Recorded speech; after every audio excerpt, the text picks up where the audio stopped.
What's up everyone, in this video we're going to show you how to fix the annoying black wallpaper issue on Windows 11. So this is where your PC background just refuses to show up. But don't worry, in this video we're going to show you exactly how to fix it. So first, simply start with the basics. So try going to settings. From here, select personalization, then background. So now you're then going to have to make sure that the background type is set to picture or slideshow, not solid color. So simply reselect your wallpaper to refresh it. Now next, you can also check ease of access settings. So simply search high contrast and make sure the high contrast mode is turned off, because it can also force the wallpaper to go black. Now another thing you can also try is simply make sure that your display settings aren't bugged. So simply go to settings, then system,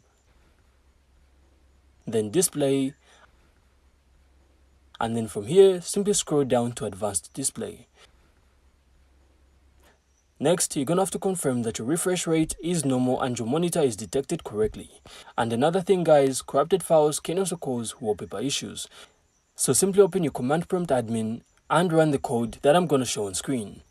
From there, you can also try running this other code, then try to check if it goes back to normal. But after following these steps, I can guarantee you guys the Windows 11 wallpaper should be back to normal. So that's it. I really hope you found this insightful, and if you did, make sure to leave a like and of course subscribe. Then we will see you on the next one.